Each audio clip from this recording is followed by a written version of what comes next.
compartir. Ok. Mm.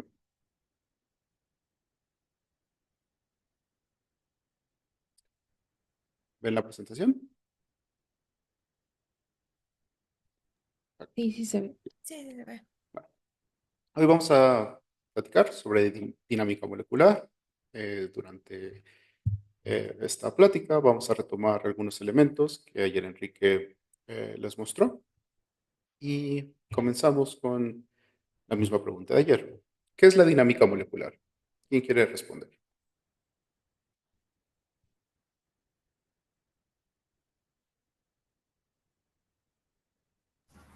La dinámica de los movimientos a nivel molecular, Ajá, ¿qué más? el estudio.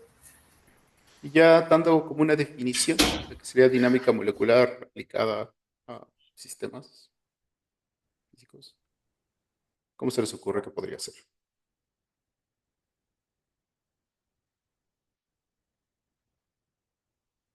Podría ser mediante bueno, no es la definición, sino mediante el uso de simulaciones para recrear los sistemas tanto atómicos como moleculares. Mm, Digo, sí, moleculares nada más. podemos ir creándola, sí. Y para hacer estas simulaciones, ¿qué necesitas? Ah, modelos, el programa informático. Más básico. ¿En qué vas a Ok. hacer las simulaciones?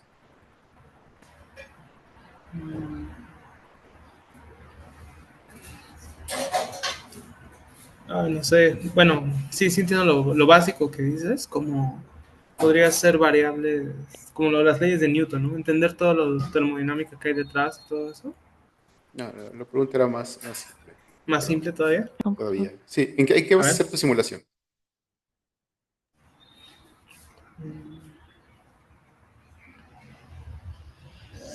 ¿Dónde la vas a Sobre producir?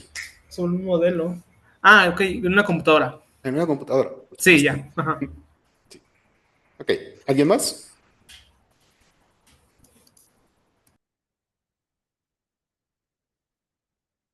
Yo lo definiría como el movimiento de, bueno, más bien la simulación del movimiento de las moléculas de un sistema a través del tiempo. Sí, muy bien. Y falta una parte, solo integrar una parte que ya la dije.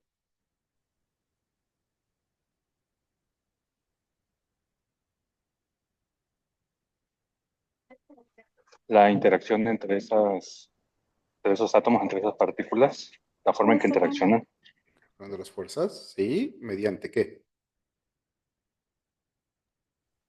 pues mediante los campos de fuerza, que son las ecuaciones de interacción. Ok, no, sí, pero no solo eso. Vale. Entonces, esta es una definición. Es una técnica de simulación, computadora, que nos permite analizar el comportamiento o la evolución de un sistema físico, químico, biológico a través del tiempo. Y esto lo hacemos calculando las fuerzas entre los átomos que conforman nuestro sistema mediante la resolución de las ecuaciones de movimiento de Newton. Y también necesitamos un campo de fuerza, como lo mencionó Mike. Pero, como veremos a lo largo de la plática, no es solamente lo que necesitamos. ¿Vale? Ok. Algunos ya están familiarizados con la dinámica molecular. Algunos otros no, pero bueno, podrían ayudarme a contestar esa pregunta. ¿Cuál es la importancia de las simulaciones de dinámica molecular en la biología estructural? En otras palabras, es ¿para qué nos sirve?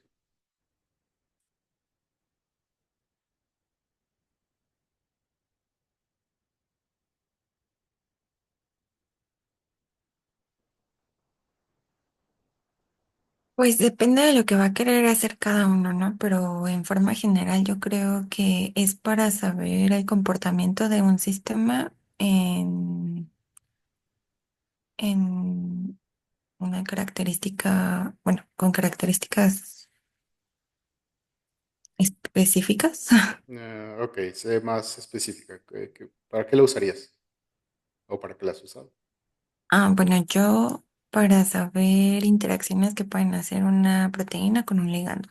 Ok, interacciones proteína ligando. Muy bien. ¿Quién más? También puede ser para predecir el plegamiento o, bueno, cómo varía el plegamiento de una proteína, ¿no? En el tiempo. Plegamiento y desplegamiento, por supuesto. Bien. ¿Qué más?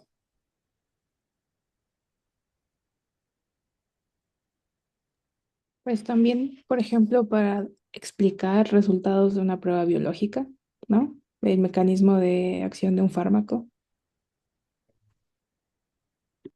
Sí, sí, sí.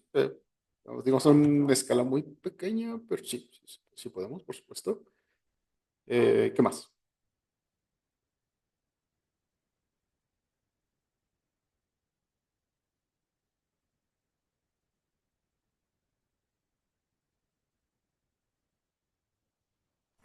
Yo lo vería también como para predecir el comportamiento del sistema. Eh, sí, ¿en qué condiciones? Mm, podrían ser que tú mismo las determines o su naturaleza intrínseca, ¿no? Ok, sí. Ahorita vamos a platicar un poco más sobre eso. Bien, sí, ¿qué más? Bueno, pues por ejemplo, en mi caso, para encontrar patrones de solvatación, que luego pueden ayudar al desarrollo de fármacos, Sí, también, para eso nos sirve. o incluso Sí, también para ver los posibles efectos de una mutación en una proteína, incluso sí, sin necesidad, ya ahorrándonos, por ejemplo, la necesidad de expresarla, ¿no? En vivo. exactamente. Perfecto. ¿Alguien más?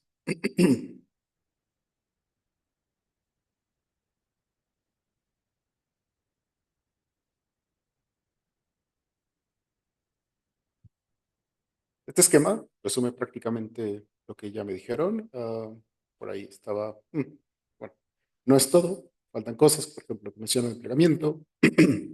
Las simulaciones de dinámica molecular nos sirven para estudiar cambios conformacionales, no solo para plegar péptidos o proteínas, sino para ver cambios estructurales, probablemente en un mecanismo de entrada de iones o de moléculas. Póngale un asterisco a eso. Nos sirve para conocer transiciones que no vemos en experimentos debido a la resolución. Recuerden que los experimentos prácticamente nos dan una foto de un determinado momento de nuestra estructura, ¿vale? Entonces, con las simulaciones podemos empezar a entender cómo se comporta bajo determinadas condiciones. Nosotros podemos definir el pH, la temperatura, la presión, los solventes, los cosolventes, la fuerza iónica. Podemos hacer muchas cosas. En el caso de mutaciones, también podemos ver ese efecto, qué efecto tiene sobre la estabilidad de la proteína, sobre su flexibilidad conformacional, reconocimiento por ligandos, reconocimiento por otras proteínas, igual eso con el asterisco por las escalas de tiempo. Algo que también es importante, las simulaciones nos ayudan a ahorrar tiempo y recursos, porque, lo mencionaron, no tenemos que expresar proteína, no tenemos que gastar medios, no tenemos que hacer nada. Estamos en el punto de que las simulaciones son confiables para predecir ese tipo de experimentos. ¿Ok? Como lo mencionaron, sirve para reconocimiento molecular, de ligandos, diseño de fármacos y solamente se enfocaron en proteínas, pero es lo único que podemos simular.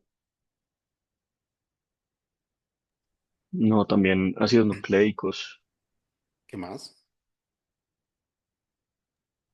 superficies. Sí, por supuesto. Este, ¿Qué más?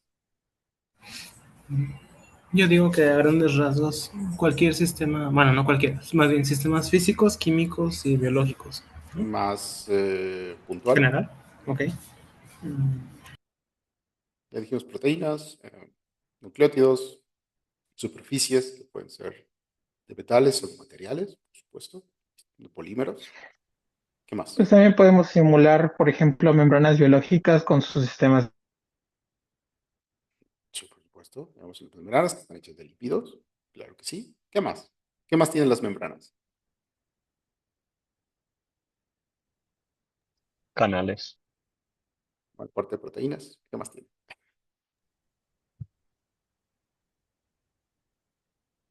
Fosfolípidos. Lípidos, ok, eso entra en lípidos. Tenemos toda una serie de parámetros para lípidos y sus variaciones. También para proteínas tenemos, eh, bueno, dependiendo del campo de fuerza, hay parámetros para eh, residuos fosforilados, otra modificación química. Pero ¿qué más? ¿Qué más estamos? ¿Qué otro tipo de moléculas podemos simular? Azúcares. Azúcares, carbohidratos. ¿Vale? Entonces, en el contexto biológico, eso es lo que nos importa.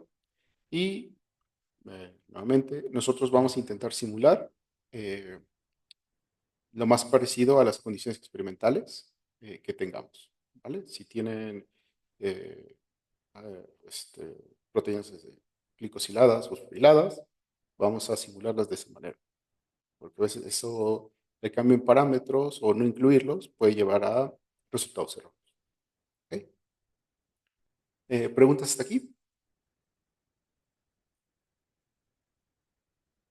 No, gracias, todo bien. Ok. Bueno, pues todo esto suena muy bien. Pues tenemos las simulaciones. Entonces, ¿para qué necesitamos los experimentos? Esa puede ser una pregunta. Bueno, tenemos varias limitaciones en las simulaciones. Por ejemplo, hay eventos biológicos que no podemos accesar por ahora porque son la escala temporal que podemos simular no es tanta. Ahorita vamos, más adelante vamos a ver más o menos por dónde podemos estar. Entonces, todos aquellos eventos que ocurran en milisegundos, hablando de proteínas medianas, grandes, a minutos, horas, no lo vamos a poder hacer, y menos en simulaciones atomísticas. Existen algunas técnicas de muestreo avanzado que nos ayudan a, ¿cómo se dice?, a superar estas limitaciones, aunque le estamos metiendo un sesgo al sistema y a veces, digamos, las transiciones o los caminos que puede tomar para, no sé, por ejemplo, el entrenamiento pueden ser, no pueden serlo, podrían no ser los correctos, ¿vale? También tenemos que los campos de fuerza pueden tener algunos parámetros incorrectos o hay algunos campos de fuerza que están diseñados específicamente para un tipo de proteínas, una familia de proteínas, ¿vale? Y por lo tanto, solo funcionan sobre esa familia de proteínas. Eso es lo que no queremos en un campo de fuerza. Nosotros lo que queremos es que el campo de fuerza sea bastante robusto y podamos usarlo sobre cualquier sistema. ¿Ok? Ahora, recapitulando lo anterior, tenemos campos de fuerza de proteínas, de carbohidratos, de lípidos, de nucleótidos, pero en ningún momento mencionamos ligandos. En este momento se está desarrollando un campo de fuerza para ligandos. Todavía no está listo, pero bueno, si tú tienes un ligando, tenemos que parametrizarlo. Y eso significa asignarle cargas, potenciales de interacción, y eso no es tan sencillo. Se necesitan, eh, digamos, ya métodos cuánticos para determinar al menos estos parámetros, las cargas, bueno, los parámetros de ángulo y demás, lo podemos tomar de los campos de fuerza, pero requiere validación. En el caso de Amber, tiene un módulo que nos ayuda a parametrizar ligandos, lo hace bastante bien. No tiene un nivel de teoría muy, muy alto, pero hasta el momento ha funcionado para la industria farmacéutica. ¿Ok? Ok. ¿Qué más? ¿Qué más limitaciones tenemos? Bueno, hay ciertos cambios conformacionales que por el tiempo, la escala temporal en la que ocurren, no podemos capturarla en simulaciones. Y esto aquí les voy a describir un poco cómo estamos representados los átomos. En las dinámicas clásicas probablemente sean inaccesibles, ¿vale? Entonces puede abrirse un canal o la proteína necesita torcerse para reconocer un ligando o cerrarse, lo que sea. Esas transiciones o conformaciones raras no las vamos a poder ver, ¿ok? Otra limitación que tenemos es que no podemos romper ni formar enlaces covalentes. Entonces, ¿se acuerdan que estamos simulando el enlace covalente como un resorte? la ley de Hooke, ¿vale? Entonces, ¿qué pasa? ¿Cuál sería el análogo del rompimiento de un enlace covalente en un resorte? ¿Qué tendríamos que hacer?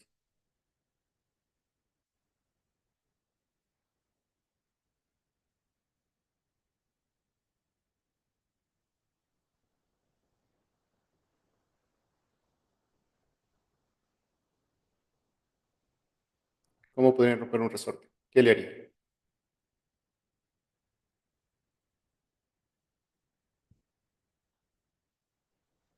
Cortándolo, Bueno, sí, bueno, partiéndolo, no tijeras. ma- ¿Qué podrías hacer? forzándolo Al demasiado. máximo. Ajá. Lo estiramos. Estirando lo demás. Ajá. Exactamente. ¿Y qué pasa cuando nosotros estiramos el resorte que tenemos en nuestros enlaces? ¿Qué le pasa a la energía? Se escapa. No, no exactamente se escapa. ¿Recuerdan el diagrama que les mostró Enrique de la parábola? Ajá. ¿Qué le Es que, pasa? bueno, liberaba energía, ¿no? Ok, la energía se vuelve infinita, ¿no? Ajá. Y eso, bueno, eso puede calentar nuestro sistema y puede hacer que nuestra simulación eh, se rompa, ¿vale? Entonces, es dinámica clásica, recuerden, todo la topología que definan al inicio es con la que van a terminar al final, ¿vale? No hay protonación, no hay desprotonación, no hay reacciones enzimáticas, no hay fosforilación, desfosforilación, nada. Si quieren hacerlo, está un enfoque que se llama de química cuántica, molecular mechanics, para poder ver ese tipo de cosas. Y eso se aplica en un número limitado de átomos, porque es una simulación muy costosa. ¿Ok?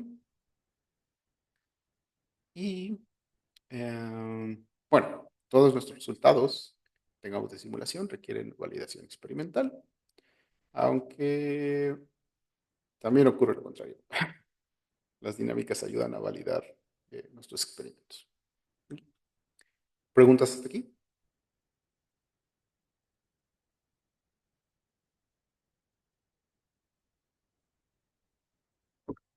No, ahorita no.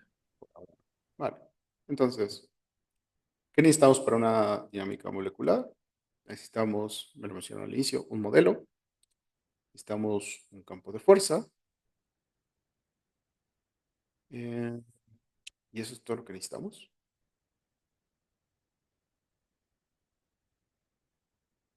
Creo que también las condiciones en las que vamos a hacer la dinámica, como, bueno, en caso de proteínas, el pH, eh, quizás si hay sales, eh, protonación y ligandos, ¿no? Ok, Bueno, no sé qué más, pero condiciones biológicas. eso es perfecto. Eso lo vamos a ver un poco más adelante. Bien. Ok, estamos en esas condiciones. Ajá. Temperatura, presión, estados de protonación. Vamos a ver un poco más al respecto. Vamos a hablar al respecto más adelante. Bueno, ahora, ustedes cuando ven una estructura en quimera, ¿cómo les representa a cada residuo? No me refiero a estructuras secundarias, sino a cada residuo. ¿Qué es lo que ven? ¿Cómo se ven los átomos? ¿Cómo están, ¿cómo se dice? Representados. Según sea el arreglo, puede ser ball and sticks. eh, bueno, me acuerdo ahorita de ese. Ujú. Y digamos, ¿qué detalle atómico tenemos ahí? Mm,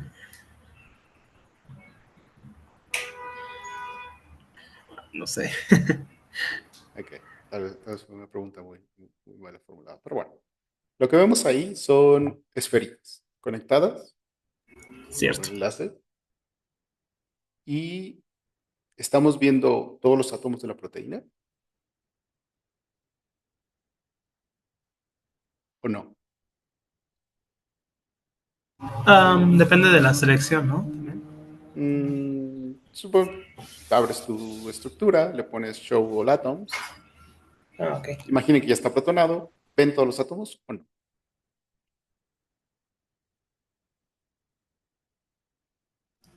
Sí. La respuesta es sí. Entonces, lo que vemos, las estructuras de PDB, de los modelos, es, digamos que nuestra granularidad es de átomos. Un átomo por elemento, ¿vale? Y esta representación se denomina de todos los átomos o OLATOM. Entonces van a ver que sus simulaciones van a ser OLATOM, Molecular Dynamic Simulations, ¿vale? Pero no solamente podemos representar así a nuestras proteínas, ¿vale? Entonces aquí tenemos distintos modos de representarlos. De este lado tenemos a un ácido graso dentro de su representación atomística. Entonces es justamente lo que estaba diciendo. Vemos cada átomo. Están los hidrógenos de este metilo. Acá está otro metilo con sus hidrógenos. ¿Vale? Aquí dice, ok, esta molécula tiene 130 átomos y esos 130 átomos son lo que vamos a simular por cada estructura que tengamos de este lípido. ¿Vale? Tenemos otra representación que se llama de átomo unido, que digamos es una representación un poquito más gruesa. ¿Qué ven? ¿Qué diferencia hay entre all atoms y átomo unido?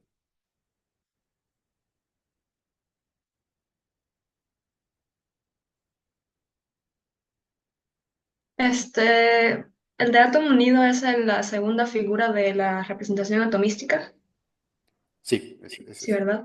Que solo está presentando la cadena principal y no muestra los residuos de aminoácidos. Mm, Sí, Vamos a ¿no? solo mostrar. Ah, y creo que los hidrógenos no los muestra. Bueno, sí, las cadenas laterales no los muestra. No, la palabra no es mostrar. Bueno, no están representadas. Están representados. Ok. Estás muy cerca. ¿Quién más?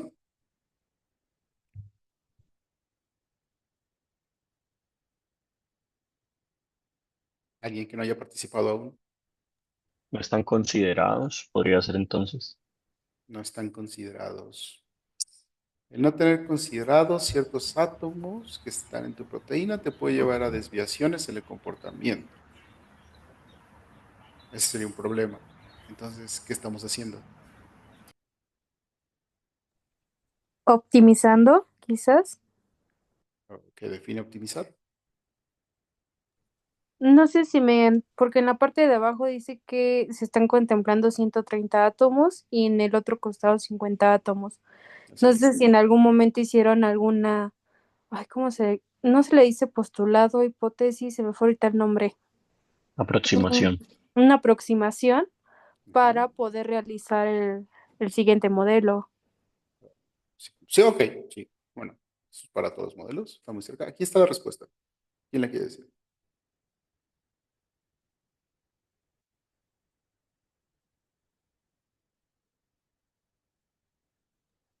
¿Están unidos? Ajá.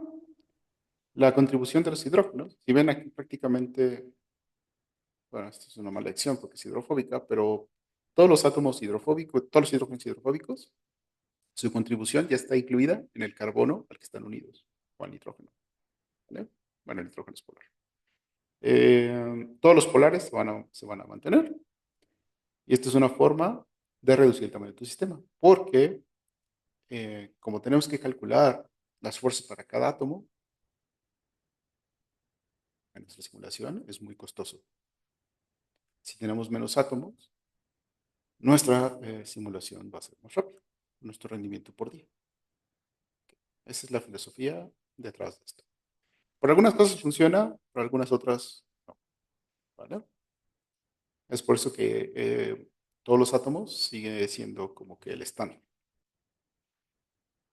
Esto se ocupó, piensen, las simulaciones tienen muchos años. Las computadoras que tenían hace 30, 50 años, su poder de cómputo era muy bajo. Lo que querían era poder simular más con lo que tenían en ese momento. ¿Vale? Bien. Ok. Y tenemos una representación que se denomina grano grueso. Aquí lo que estamos haciendo es que varios átomos, pueden ser 4 a 1, 3 a 1, 2 a 1, son representados por una esfera o por un bit. Y como pueden ver aquí, de 130 átomos, pasamos simplemente a 12 bits. ¿Ok? Y bueno, todavía podemos hacerlo más granular. Y en lugar de hacerlo con 12 bits, podemos hacerlo con 3. ¿Vale? ¿Cuál sería la desventaja de usar esta representación? ¿Y cuál sería una ventaja? Mayor velocidad de cálculo, o sea, tener todo en menor tiempo y quizás como ocupar menor espacio de cálculo. Sí, por supuesto, esto lo aceleramos. Vamos a hablar un poquito más en unas diapositivas. Perfecto. ¿Y cuál sería una desventaja? ¿Qué estamos perdiendo? Definición o detalle. Detalle con las interacciones. Exactamente, que sean puntuales. ¿Ok? Eh, Esto está cambiando un poco. Los modelos de grano grueso se están moviendo un poco más al terreno atomístico. De hecho, ya hay intentos para hacer simulaciones con ligandos que han tenido resultados, al menos de energía, idénticos a todos los átomos y también experimentos.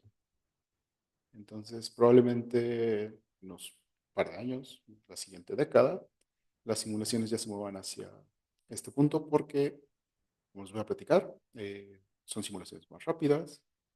Este campo está creciendo muy rápido y es lo que queremos, simular rápido, eficiente y con, ¿cómo se dice? Accuracy, precisión. ¿Vale? ¿Preguntas aquí, chicos?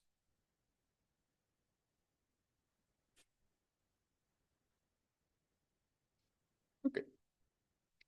Bueno, entonces este es un resumen. Les voy a hablar de dos.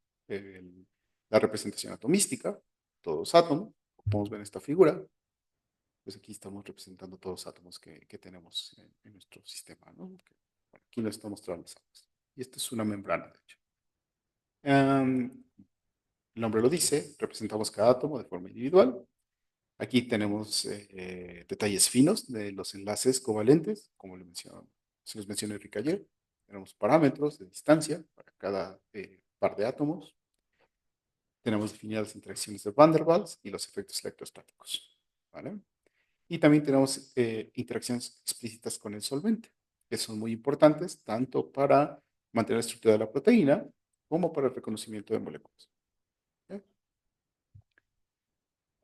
¿Para qué ocupamos esta representación? Bueno, para estudios de estabilidad de proteínas, para analizar interacciones proteína-ligando, plegamiento, como ya lo había mencionado, apertura, cierre de dominios, para prácticamente cualquier evento que nosotros veamos en nuestros experimentos con la advertencia de que algunos no podemos verlos, ¿vale? Hay proteínas que se pegan muy rápido y quizás si son pequeñas, entonces en el rango de microsegundos, medios, altos, lo podemos simular, ¿vale? Al revés, desplegamiento puede ser desplegamiento químico, eso lo podemos hacer. Podemos hacer desplegamiento térmico, eso podemos hacer, y eso son simulaciones muy rápidas. ¿Ok? ¿Qué otra aplicación se les ocurre para las atomísticas? ¿O para qué planean usarlas?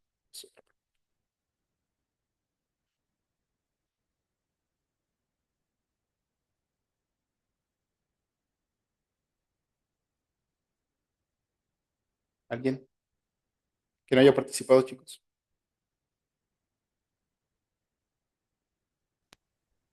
Pues no solamente para las interacciones proteína-ligando, sino también podrá ser interacciones proteína-proteína o proteína-membrana. Si es proteína DNA, RNA, sí. Perfecto. ¿Qué más? ¿Pudieran ser también interacciones proteína-solvente? Claro que sí, sí es. Aunque sí, sí puedes hacerlo. Eh, Recientemente, Chopstick, Chopstick, sorry, no puedo pronunciarlo bien, el apellido. Ok, Han estado trabajando con modelos de grano grueso justamente para determinar la solvatación de determinadas proteínas que capturan agua y pueden mapear ¿cómo se dice? Los túneles con la misma precisión que en atomística. Entonces, perfecto. ¿Vale? Ok. Bueno, bueno, ya les dije algunas de las bondades. ¿Cuáles serían las desventajas de la representación atomística u OLAT?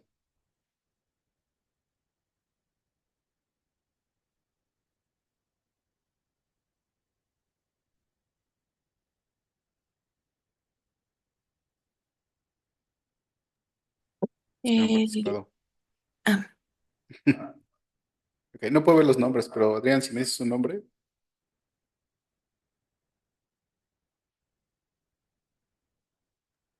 No sé, Claudia Torres. No, ya he participado mucho. Ah, Puedo sorry. decir,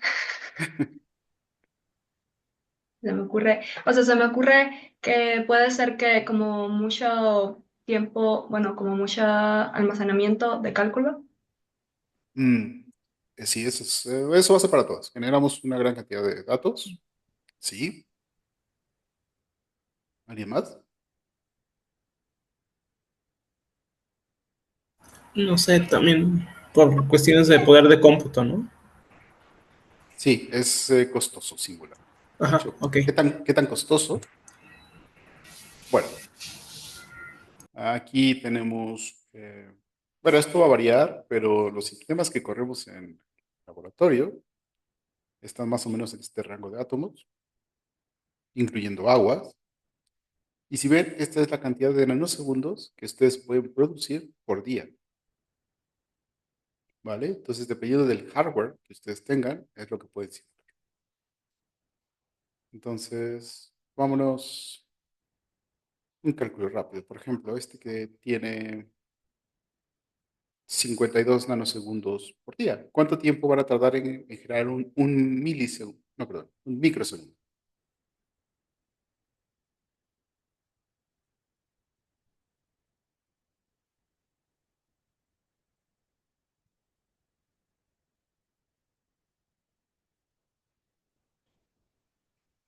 ¿Cuántos días para un microsegundo?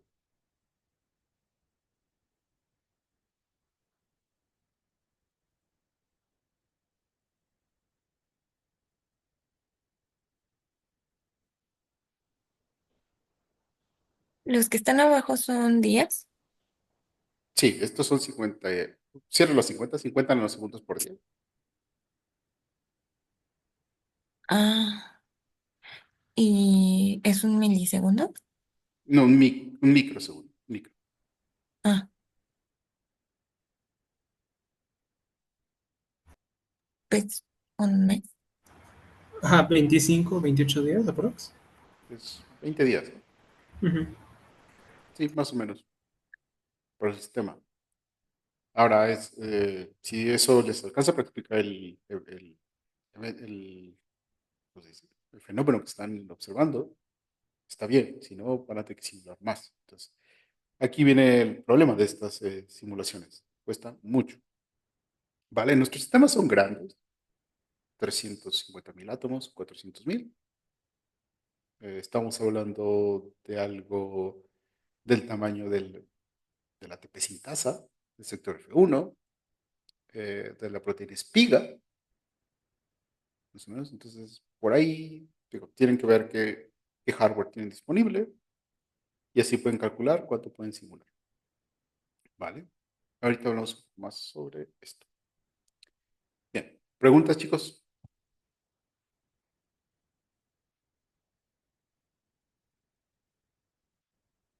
Sí, yo sí. Una cuestión. Los de abajo son los nombres de las computadoras, no sé, lo de Ampere, Ah, Hopper. Ajá. este es la arquitectura de cada tarjeta. Ya, Ok. sí, así las identifican. Y estas son las tarjetas. Ok, ok. Era eso. Ok. Y estas son de las más usadas en este momento. Ok. ¿Ok? Vale, entonces sigamos. Ahorita hablamos de la escala de tiempo. Les voy a hablar rápidamente de la representación de grano grueso. Ya se los dije, aquí agrupamos a varios átomos en una sola esfera o bit. Esto reduce los grados de libertad del sistema, ¿vale? Porque tenemos menos rotaciones, tenemos menos ángulos, ¿vale? Tienen funciones de energía más suavizadas, o sea, el paisaje se ve menos rugoso que en todos los átomos. Eso quiere decir que nos permite explorar un poco más. Aquí hay asegúnes, pero aquí tendríamos que meternos otra clase para explicarles muy bien qué está pasando aquí.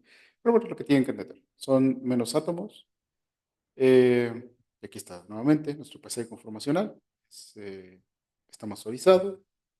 Se parece mucho al atomístico, porque bueno, está calibrado a partir de simulaciones atomísticas, experimentos, etc. Es algo que siempre va ¿cómo se dice? Mejorándose. Eso también aplica para todos los átomos. ¿En qué vamos a aplicar estas simulaciones? Bueno, tenemos para ensamblaje de proteínas y formación de complejos, y ahí le puse un asterisco porque hay muchos asegúnes, ¿vale? Debido a que la energía de las interfaces en las proteínas de grano grueso no está bien calibrado, no es posible, en principio, así como está el campo de fuerza, formar complejos proteína-proteína, ¿vale? Existen métodos que nos permiten sobrepasar esta limitación y poder estudiar complejos proteicos, ¿vale? Tal es el caso que en el año pasado, el antepasado, se realizó la simulación de una célula completa, no solamente la membrana, sino organelos, núcleo, proteínas, citosol, todo. No recuerdo si fueron nanosegundos, o cuánto fue en el momento, pero bueno, están saltando hacia allá, hacia simular cada vez sistemas más grandes. ¿Ok? Las interacciones proteína-membrana, esas están súper calibradas. De hecho, uno de los campos de fuerza más utilizados, más importantes, es el Martini. Martini empezó con la parametrización de lípidos. Entonces, para membranas, estudiar membranas, curvatura, el efecto que tienen las distintas conformaciones de lípidos. Eso lo se puede hacer en grano grueso con bastante precisión. ¿Ok? O sea, se puede variar sin ningún problema la composición de esfingolípidos, fosfolípidos, esteroles y algún otro lípido raro, Por por supuesto. ejemplo, que le podamos. Sí, de hecho tiene una librería enorme de lípidos, de habidos y por haber. Y ya cada 2 o 3 meses están saliendo nuevos. Porque ya se están moviendo también las investigaciones a proteínas de membrana. Han tenido mucho auge últimamente. Entonces sí, se puede hacer, por supuesto. Interesante. Gracias. Ujú. Y también podemos explorar cambios conformacionales en sistemas más grandes. Esto también tiene un asterisco, porque tenemos asegúnes, tenemos que sesgar el sistema, como lo haríamos en todos los átomos, pero digamos, es posible hacerlo. Todavía las escalas temporales de estas transiciones son muy rápidas.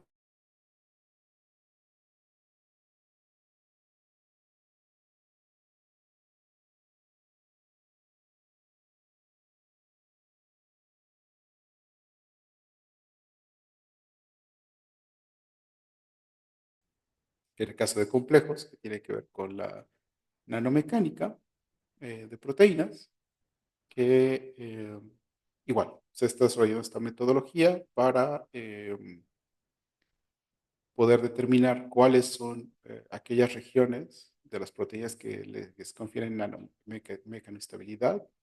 Esto quiere decir qué tan fuerte puede estarse uniendo, no en cuestión de KD, sino ya es una cuestión cinética.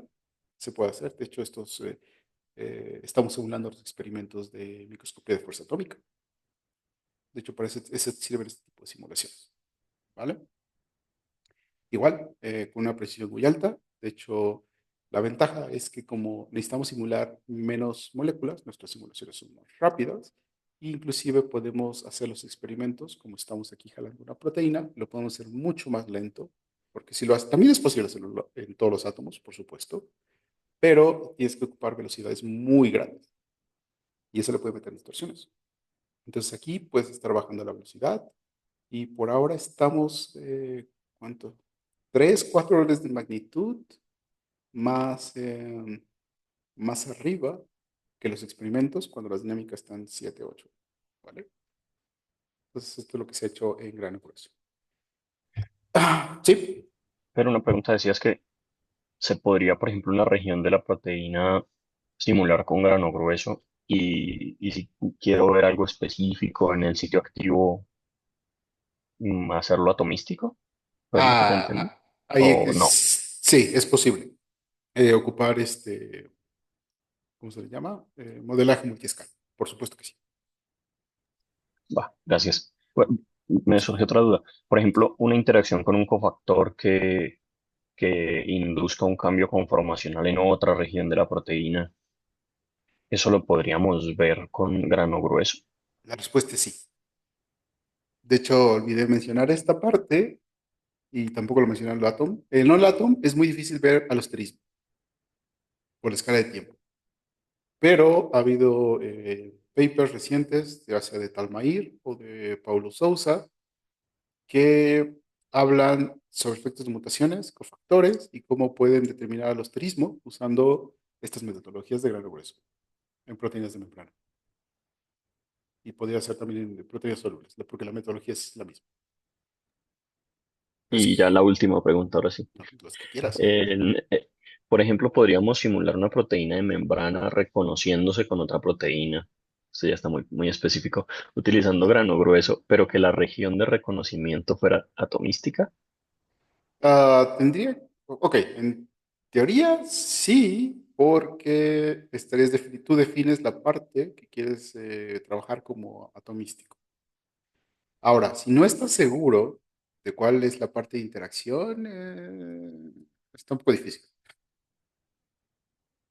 De porque acuerdo, de acuerdo. ese reconocimiento, pues tendrías, aparte que la escala temporal va a ser larga, prácticamente tendrías que poner toda la superficie como atomística, entonces no tendría sentido.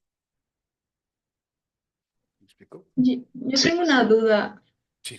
¿Cuál es el tamaño máximo permitido para hacer las simulaciones? O sea, ¿se pueden simular como, no sé, cosas más grandes como virus o algo así?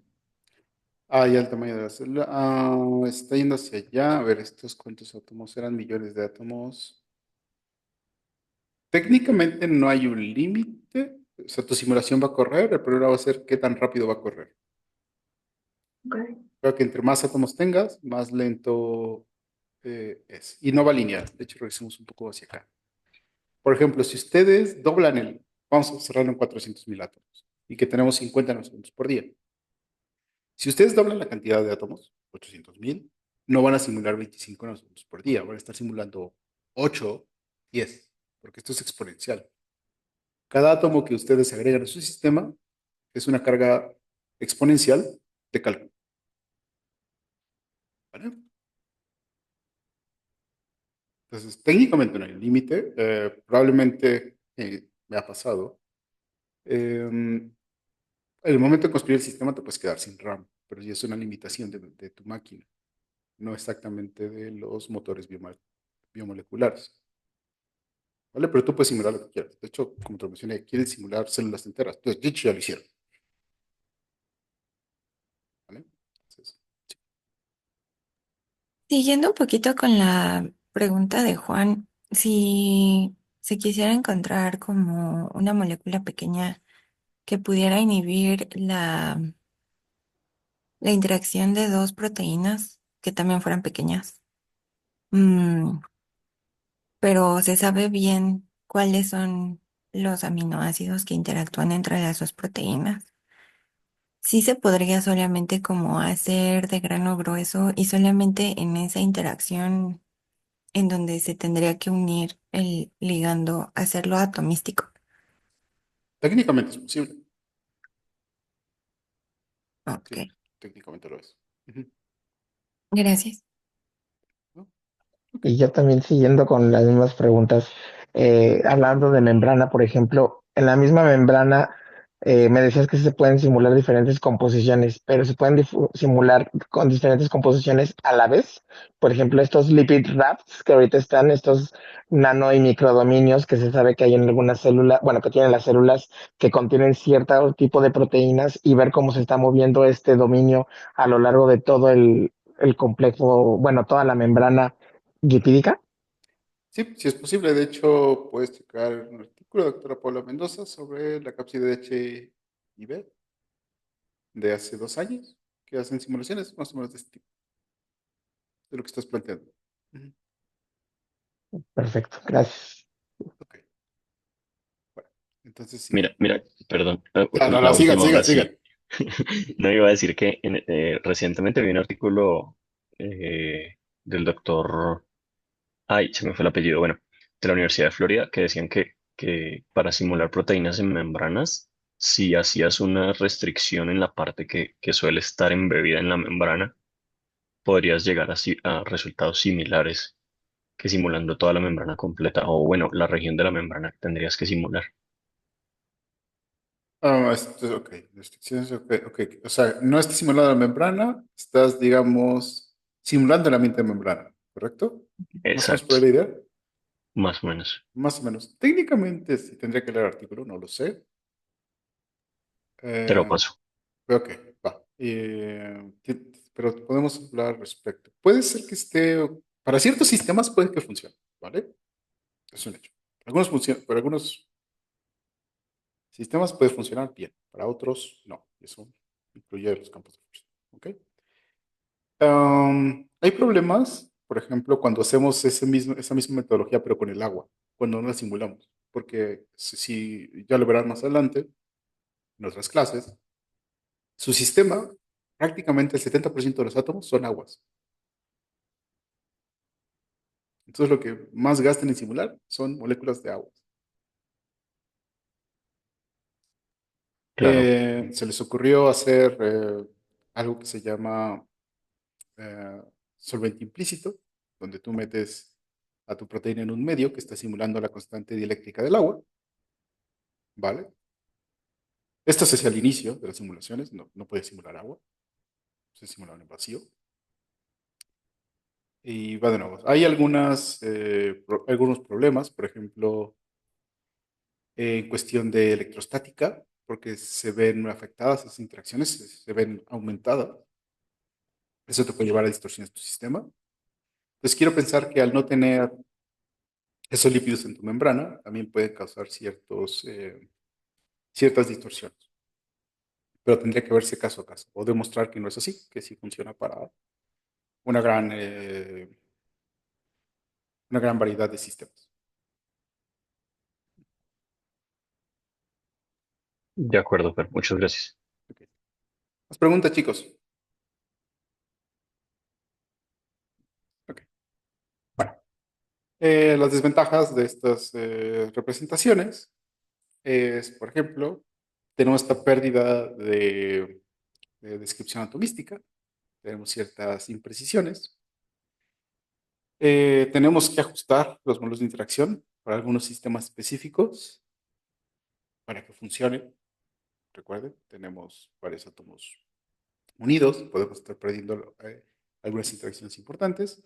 Esta última parte es lo que no quieren los desarrolladores, que tengas que modificar los parámetros del campo de fuerza para que hagas que funcione, porque volvemos al caso de los campos de fuerza que son específicos para eh, una familia de proteínas o una proteína, ¿vale? Entonces, estas interacciones se van cada vez mejorando para evitar esto, para pues, tener mejor precisión. Y como se los mencioné, ahora no sé si habían tenido antes contacto con los campos de fuerza de grano grueso. Si no, los invito, son muy divertidos. Eh, la granularidad ha sido más baja en la última versión de Martini, que es la Martini 3, y en esta versión nueva de Martini se llama 3B, todavía son menos granulares. De hecho, es lo que se empiezan a parecer más a todos los átomos. Eh, ya podemos empezar a ver interacciones con solventes, con ligandos, se puede calcular energía, alostrismo, etcétera. ¿Vale?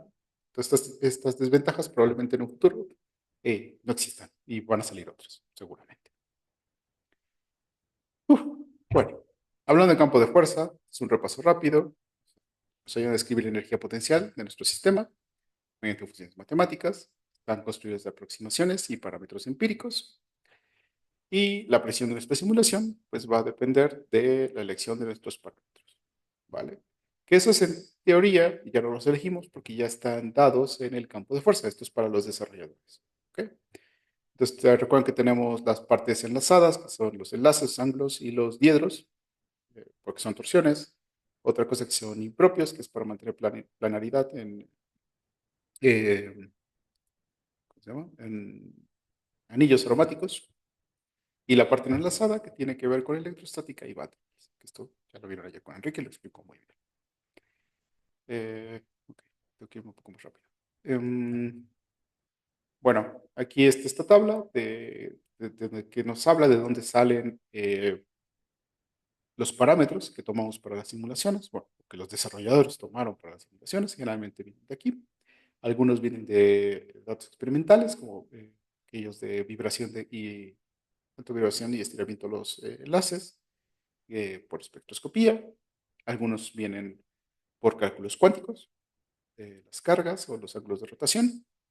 Y algunos vienen de datos termodinámicos. Esto tiene que ver para Van der Waals, sí, también puede ser algunas cargas, y para los parámetros de sigma y epsilon, que son los que nos indican qué tanto, o cómo es la interacción entre pares de átomos. Ahora, cada campo de fuerza tiene sus propios parámetros. Entonces, no es posible simplemente ver qué parámetros tiene el campo de fuerza A y ponérselos al campo de fuerza B, porque van a distorsionar todo y sus dinámicas no van a ser confiables, ¿vale? Entonces, los campos de fuerza que van a usar atomísticos ya están muy calibrados. Em, ¿Cada cuánto están sacando un campo de fuerza nuevo?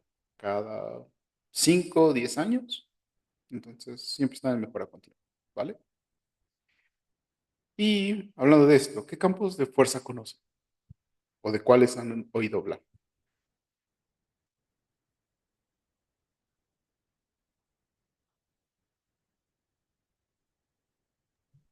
El UF, ¿El cuál, perdón?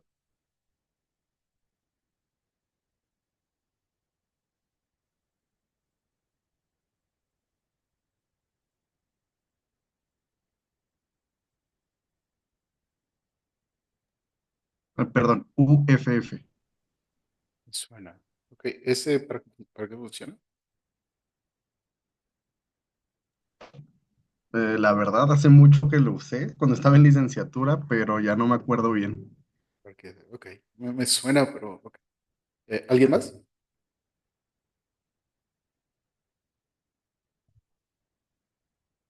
Y los de Amber, como Amber 99 SF, FF. USB. Ujú. Ok. Sí, es. Bien. ¿Alguien más?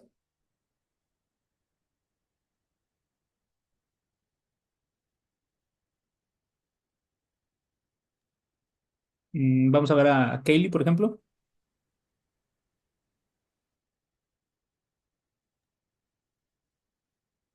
Ah, la verdad es que desconozco sobre esos campos, por eso no participé. Ok, vale. Amber, podría ser. Ok, sí. Aquí, estos son los campos de fuerza más populares para proteínas, carbohidratos, DNA, etcétera.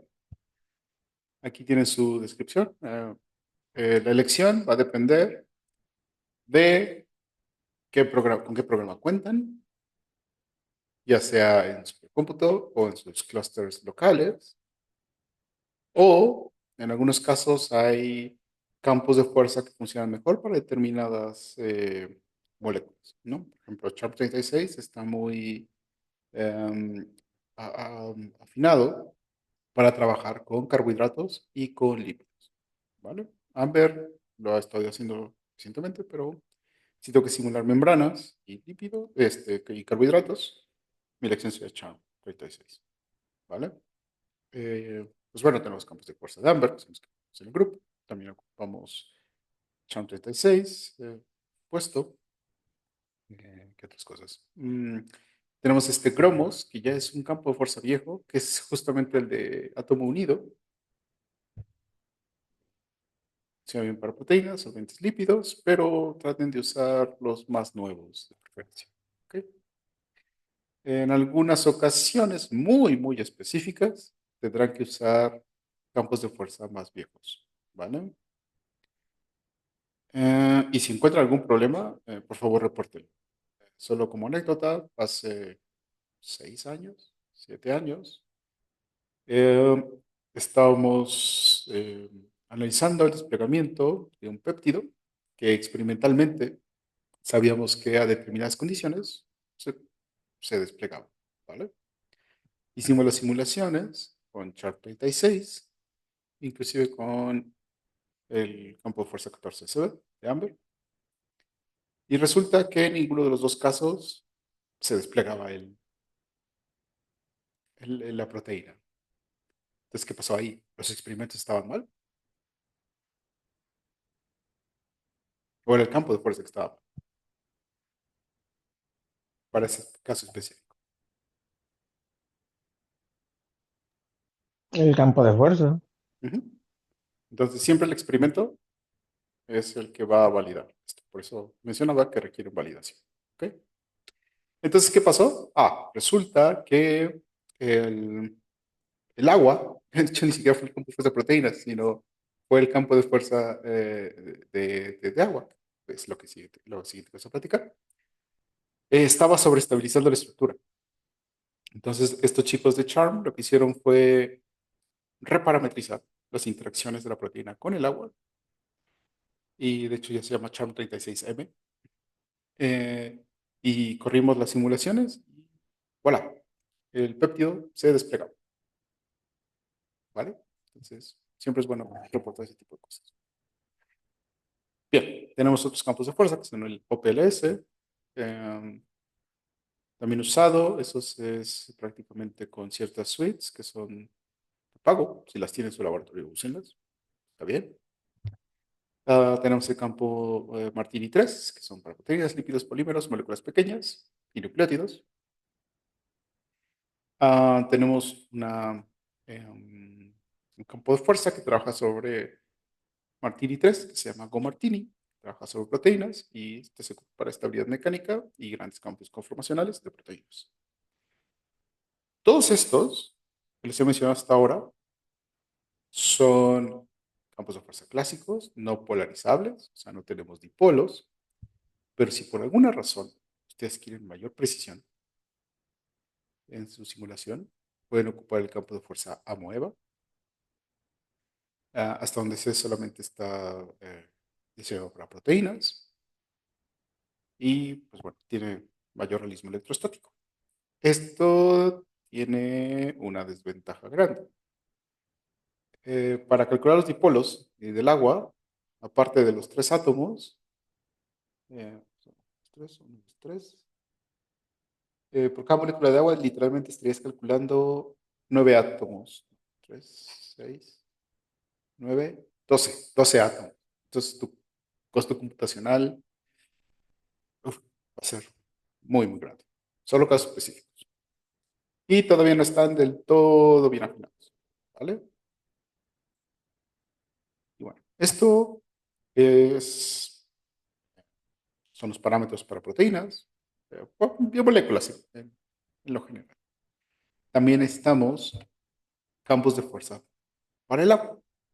Entonces tenemos dos opciones. Como ya les había adelantado, tenemos las simulaciones con agua explícita, que son las preferidas, y tenemos las simulaciones con solvente implícito, que las proteínas están envueltas en un medio que está imitando o sí, imitando los efectos de la constante dieléctrica del agua. Ok. Bueno, algunos casos los solventes implícitos funcionan, en otros no, casi no los usan, ¿vale? porque las interacciones con agua son muy importantes. Ahora, ¿qué modelo de agua vamos a utilizar?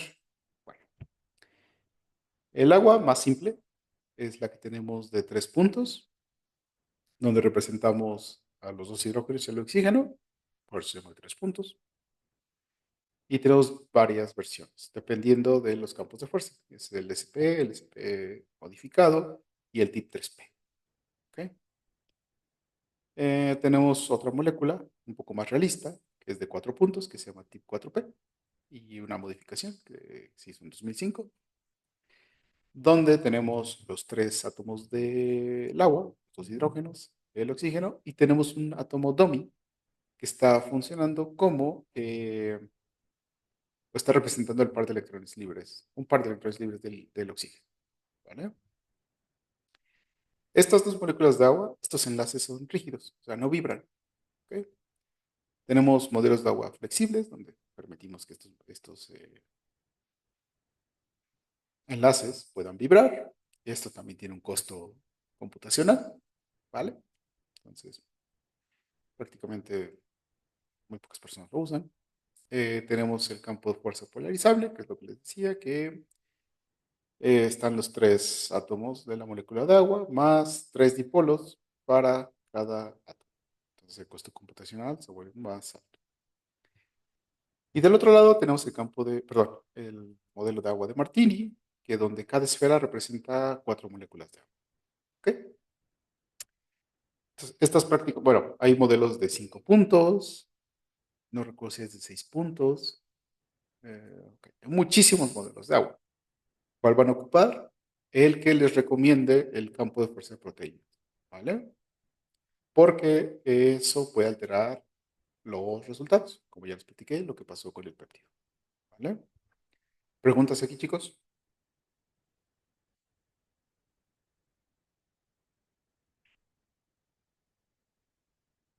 No, gracias. Ok. Bueno, entonces aquí está resumido los modelos de agua más utilizados. Está el TIP 3P, que es muy simple, muy eficiente. Entonces en Amber, en Charm, son simulaciones estándar. Y esto aplica para el campo de fuerza anterior, que fue el 14 SB, el 99 SB, etc. ¿Vale? Pueden ocupar el TIP 4P, que va a mejorar las interacciones con el agua. Bien, pero tiene un punto más, o sea que cuesta más, mucho más simular. ¿Vale? Tenemos el tip 5P, tenemos el SPC, que también es de 3 puntos, y tenemos uno de los más recientes, que es el OPC, tiene mayor presión estructura del agua. Y por ejemplo, simulaciones para proteínas, funciona bien para Amber con el campo de fuerza 19 SB, y funciona muy bien para simulaciones con DNA. ¿Ok? Y bueno, entonces, recapitulando, necesitamos para nuestra dinámica un modelo, una representación, un campo de fuerza, tanto de proteína como de agua. Bueno, y mencionaron nuestras condiciones para realizar la simulación. Entonces, ya estamos listos. Ahora lo que tenemos que hacer es seguir un protocolo sobre la preparación del sistema, que se os voy a platicar rápido. Esto lo van a retomar en unas clases más adelante, de cómo ya hacerlo ustedes. ¿Vale? Entonces, este es un esquema básico de la preparación del sistema. Entonces, empezamos con tener una estructura, ya sea del Protein Data Bank o de un modelo, AlphaFold, Rosetta, iTaser, que quieran. De aquí tenemos que seleccionar una cadena, 2, 3, 4, dependiendo del ensamble biológico que queramos simular. Tenemos que checar la estructura, que no le falten átomos, que no tenga estructura, perdón, que no tenga estructura no resuelta en sitios clave, por ejemplo. Tenemos que visualizarla, checar que todo esté bien, ¿vale? Que checarla, pues bueno, ver que si hay interacciones, tengan sentido, nuevamente que si tienen ligandos, que los ligandos estén completos, bueno, suponiendo que tienen un ligando, o si tienen algún cofactor. Los cofactores ya prácticamente están parametrizados en los modelos de agua, ¿vale? Ahí no tienen que parametrizar nada. Luego aquí podemos hacer varias cosas. Podemos hacer mutaciones puntuales.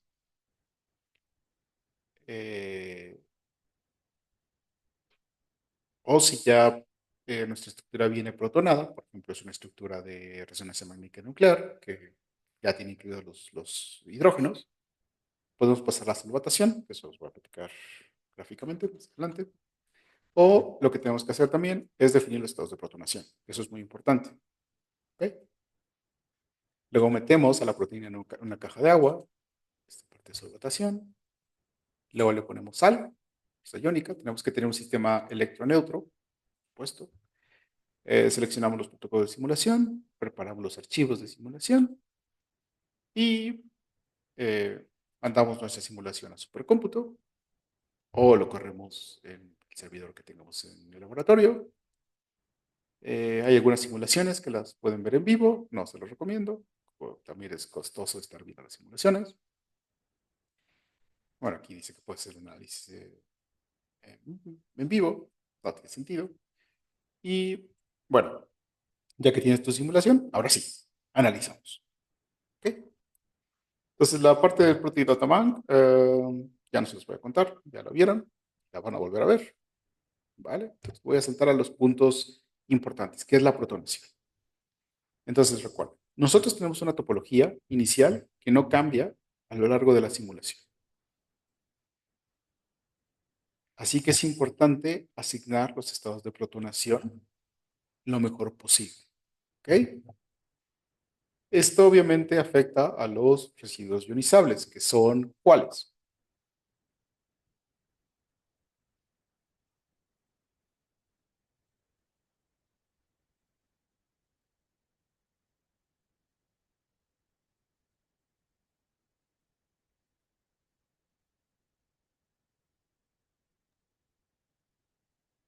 ¿Alguien? ¿Cuáles son los residuos ionizables?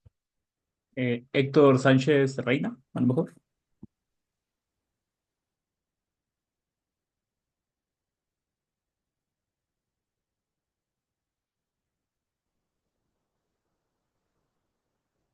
¿Alguien más?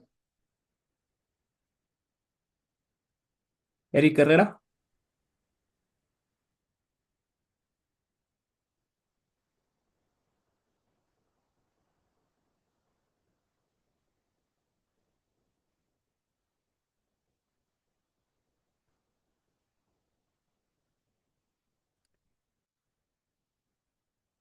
Ok, ¿alguien más?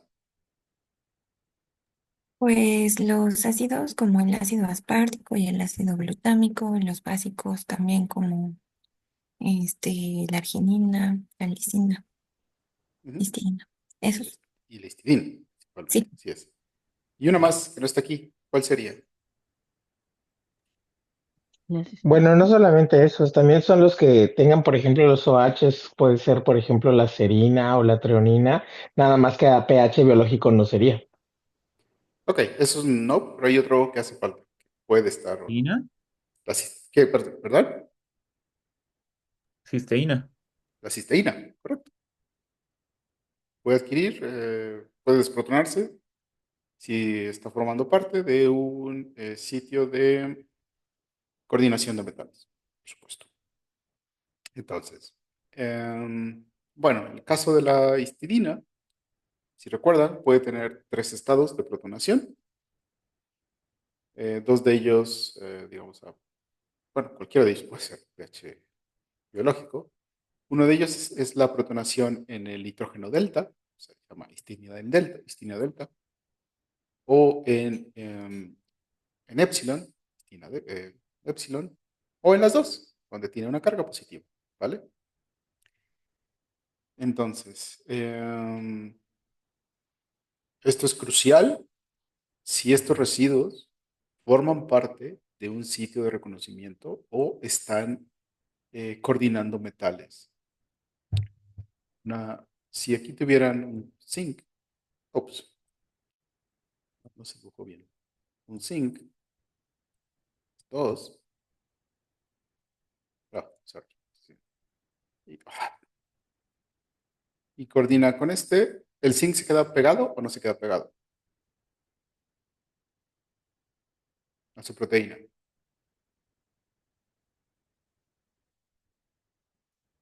¿Mm? ¿No estoy compartiendo? No entendí. Ah, sorry. ¿No se está viendo mi pantalla? Sí, sí se está Sí se viendo. está viendo. Ah, ok. Dijeron que no. Ok. Perdón. Ok. Bueno, si tenemos un zinc y esta histidina lo está coordinando y aquí no tenemos un protón, ¿hay coordinación o no?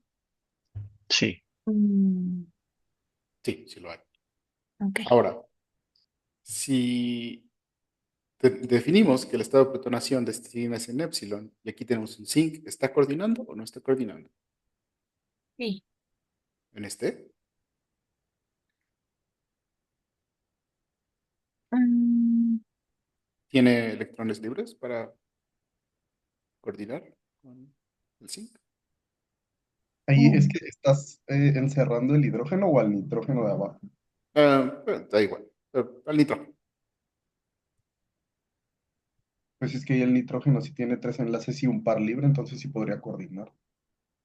Ya no por las características que tendría esta proteína, porque aquí ya está, más bien ya los tiene libres, ya estaría ocupado por el hidrógeno. Si estamos viendo el tautómero 1, estamos aquí, ¿no? Entonces, no. Si ustedes Pero no protonan, podría coordinarse en ND1. técnicamente sí, pero si hay un flip, generalmente vamos a, ok. Técnicamente sí, si el flip ocurre rápido, pero no puede ser no el caso, porque como tienes varios pasos en tu simulación, si aquí no hay interacción y esto no tiene nada que lo ancle a la proteína, se va a ir y no va a regresar. ¿Y qué va a pasar con sus resultados? ¿Son confiables o no? No lo son. No lo son.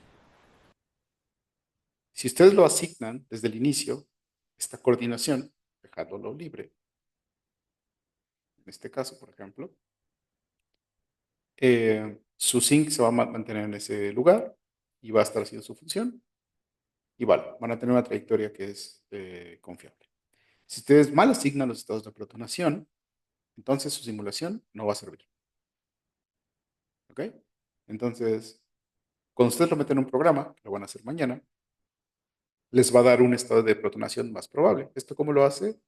Pues bueno, lo hace a través de, igual, ocupa un solvente implícito y empieza a protonar estos residuos titulables y a partir de una, ¿cómo se dice? Va a revisar la energía y a partir de probabilidad va a decir, ok, el probable estado de protonación para este determinado residuo es tal.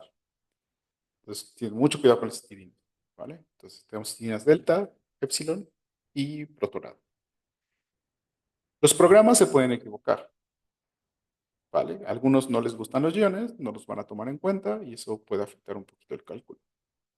Entonces, lo que ustedes tienen que ir a hacer después de que tienen esta protonación dada por un programa es revisar la estructura y ver si está justificada o no esta protonación. Entonces, es muy común que ocurra esto, que cuando están esperando ¿cómo se dice? Un nitrógeno sin hidrógeno, se los pone aquí. Entonces, lo que tienen que ir a es removérselo y ya está. Bueno, mañana van a ver qué hacen en esos casos, ¿vale?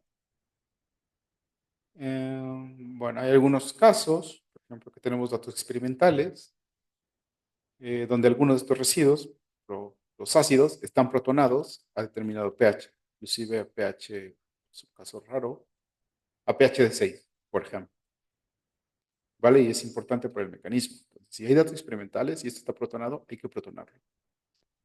¿Ok? ¿Dudas?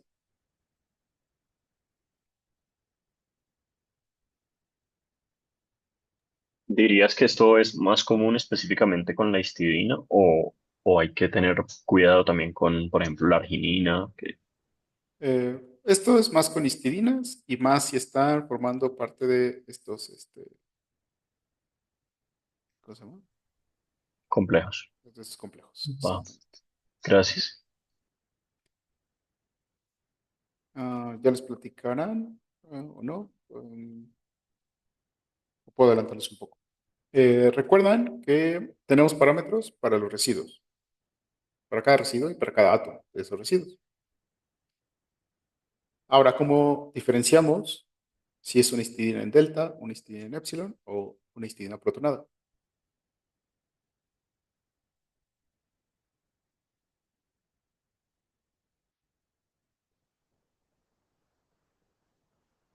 ¿Cómo se les ocurre que el programa lo maneja?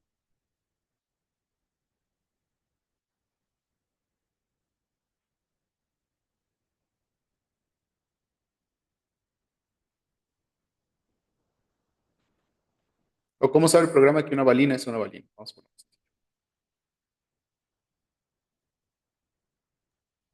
Por el documento de PDB. Sí, específicamente que lee. Eh, pues específicamente que lee los códigos, ¿no? De los aminoácidos o uno. Un código de 3 letras. Ajá. Sus Correcto. metadatos, perdón. O sea, va a leer la columna donde viene el nombre del residuo con su abreviación de 3 letras. ¿Vale? Así los reconoce. ¿Ok? Entonces, por aquí tenemos histidinas, 3 histidinas. ¿Cómo lo resuelve?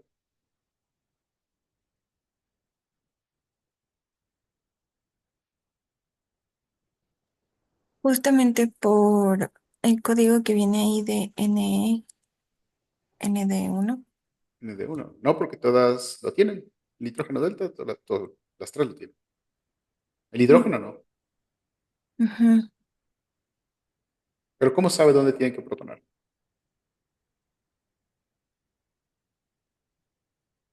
Entonces, recuerden, si la valina sabe que es valina porque es val, la leucina porque es leu, ¿qué tiene que hacer con la histidina?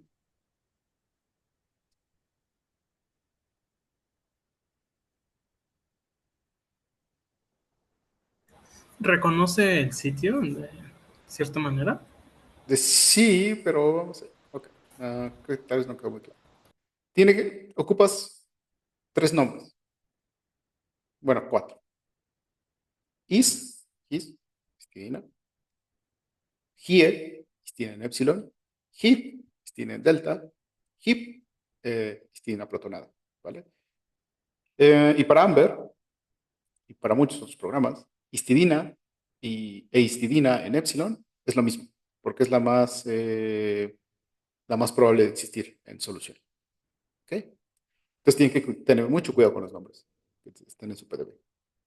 Entonces, si ustedes quieren que la histidina esté protonada en delta, determinada histidina en su PDB, tienen que cambiar el nombre a HIT. Pero bueno, eso ya es de mañana y en lo que sigue del curso. ¿Vale? Solamente quería darles ese comentario. ¿Preguntas?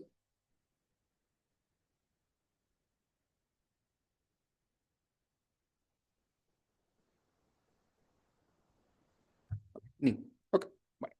Ya que protonamos, sigue la solvatación. Voy a ir mucho más rápido. Ahora, tenemos que crear una caja que puede tener distintas geometrías. La histórica es una caja cúbica de determinada distancia entre la proteína, cualquier átomo de la proteína y los bordes. Tenemos que dejar suficiente espacio. También lo vamos a platicar más adelante. Pero esta caja puede optimizarse porque recuerden, es una caja cúbica, tenemos aguas.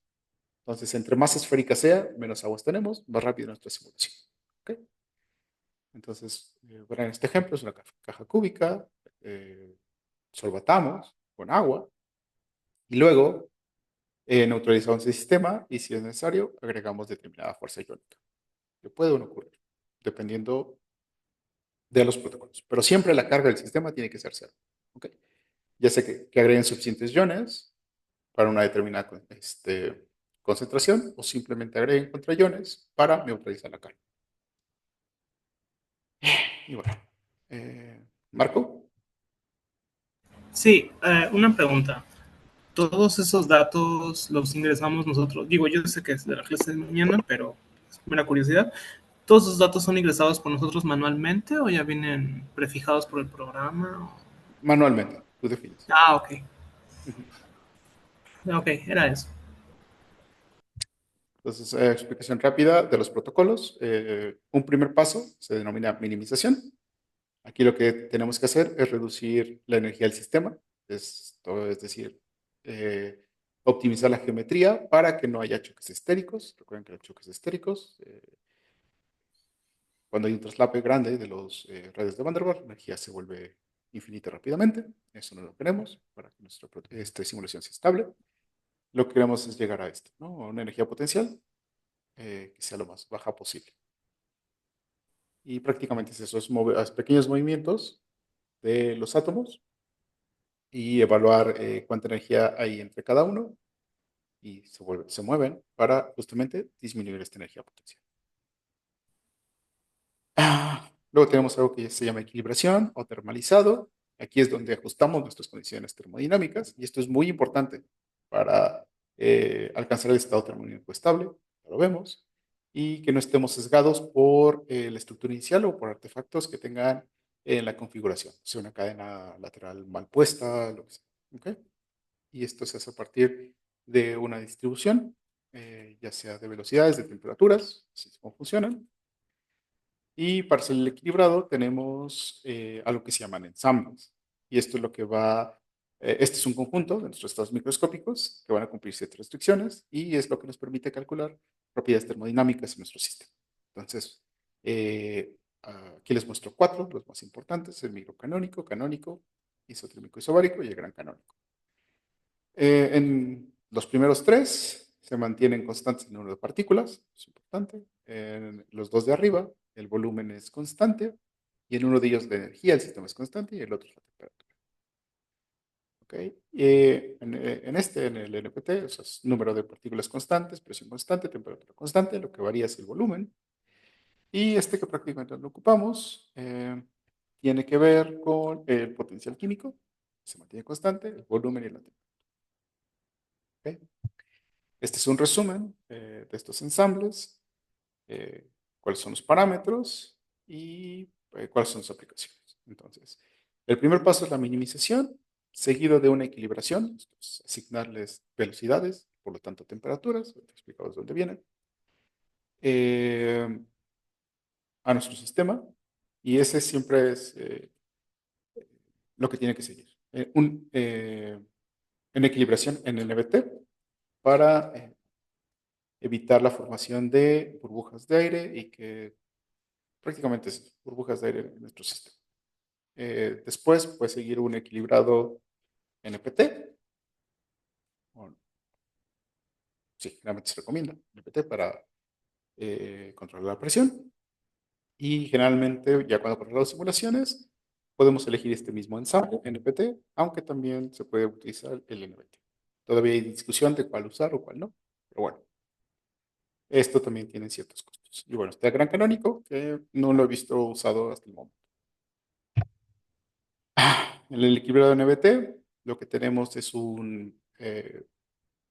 nuestro sistema está en un baño térmico y lo único que va a intercambiar va a ser esta energía y para eso necesitamos un termostato, que es el que va a estar intercambiando esa energía. Recuerden, no tenemos pérdidas de partículas, no tenemos pérdidas nuestro volumen es constante y esta energía térmica es simplemente para mantener la temperatura a la temperatura deseada. ¿Vale? Entonces van a ver generalmente gráficos de este estilo que van a estar oscilando. Eso, no eso está bien.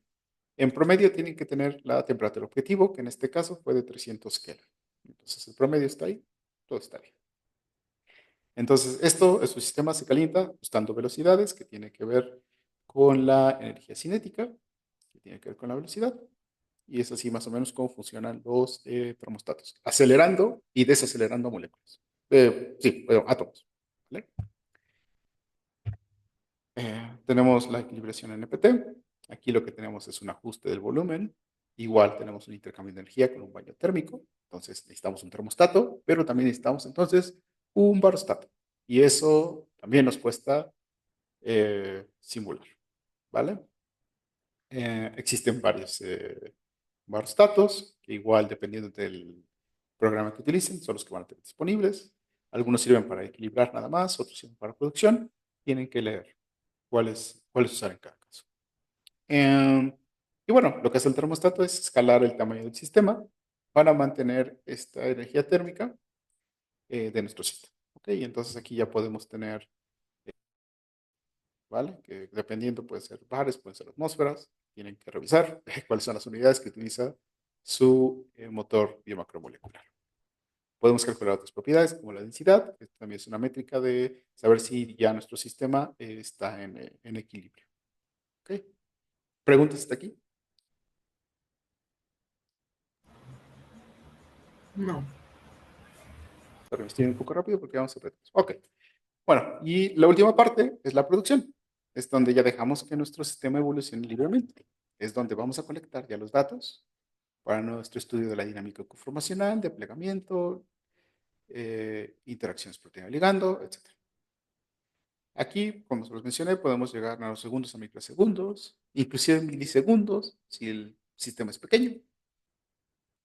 Y también va a estar determinado por el nivel de detalle. Entonces, atomísticos, milisegundos, sin problema, podemos accesar en este momento. Perdón, microsegundos. Y es importante que ustedes realicen réplicas independientes para tener resultados estadísticamente significativos. ¿Cuántas réplicas independientes? Algunos journals están pidiendo al menos 3 réplicas y no ponen un tiempo definido. Lo que te marcan es que sea un tiempo lo suficientemente largo para explicar el fenómeno que estás observando experimentalmente. ¿Okay? Y justificar por qué o demostrar que en el tiempo simulado estás viendo ese fenómeno. ¿Okay? Bien, esta parte es un poco compleja. Parte de lo que tenemos que tener en nuestras simulaciones son estas condiciones periódicas de frontera. ¿Por qué? Porque nosotros tenemos una caja de agua, ¿vale? Con nuestro soluto, que es la proteína, y nuestro solvente, y iones.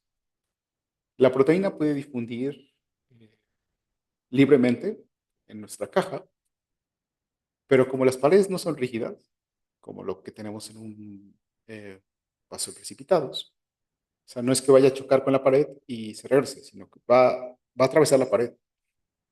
Pero recuerden, tenemos número de partículas constante. Entonces, ¿qué pasa? Si una parte de nuestra proteína sale por un lado, está entrando por otro. Eso quiere decir que tenemos nuestras celdas de simulación están replicadas periódicamente en todas las direcciones, justamente para no tener estos efectos de pérdida de átomos y que pues, este número de partículas siempre se mantenga constante. Esto, pues bueno, se usa para mantener la energía en nuestro sistema y que todo sea congruente a nuestro ensamble que hayamos seleccionado. Si ustedes ven una dinámica que sale, pues, una dinámica cruda, van a ver que su proteína se ve toda estirada, se ve raro. Eso se corrige posteriormente y ya su proteína se ve entera. ¿Ok? Pero es algo que también se define. Estas periódicas condiciones de frontera. Y bueno, eh, quería que hiciéramos esto en clase, pero ya no va a dar tiempo. Ahora, ¿cómo le damos movimiento? Pues bueno, ya lo vimos y volvimos a ver que la evaluación del sistema lo vamos a escribir mediante la segunda ley de Newton. Entonces necesitamos actualizar las posiciones y velocidades de los átomos en pequeños intervalos de tiempo llamados timestamps, que típicamente van a estar en el rango de 1 o 2 segundos para simulaciones atomísticas. ¿Por qué este tiempo? Porque este valor tiene que ser 10 veces más alto que las vibraciones más rápidas que tiene nuestro sistema.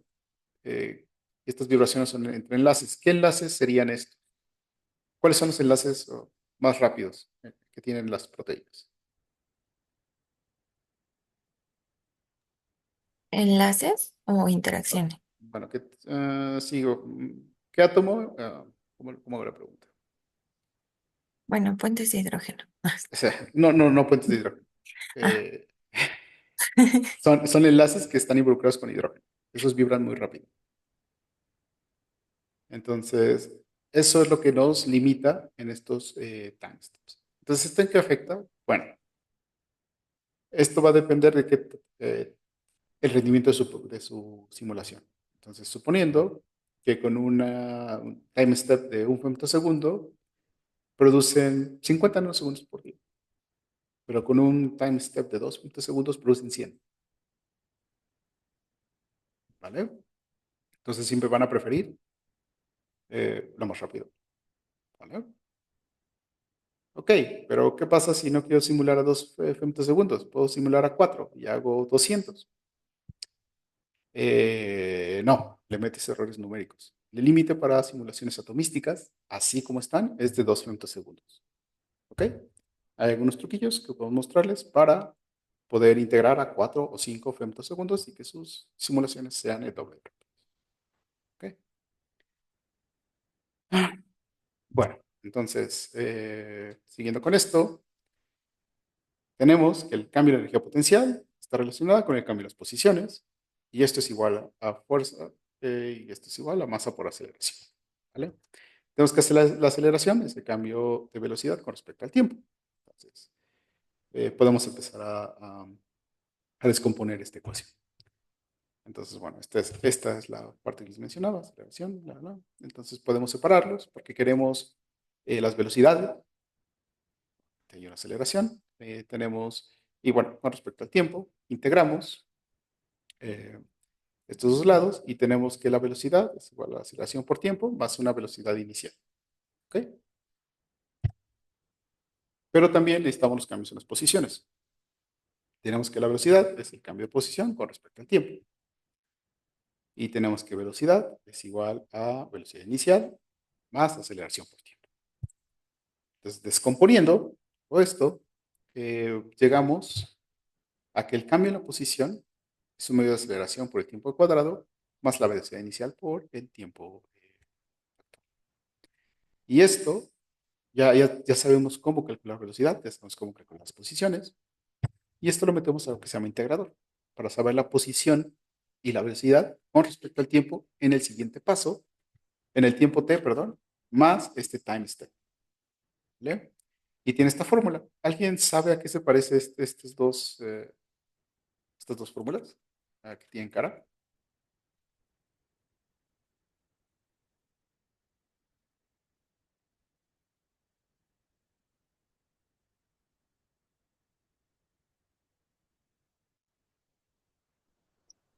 Son las ecuaciones de cinética de cuerpos, ¿no? De física clásica. No exactamente, tienen otro nombre. Bueno, no son eso, pero tienen un nombre específico.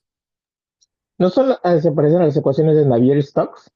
Ah, mm, no exactamente, pero sí tienen un nombre. ¿Les suenan las series de Taylor?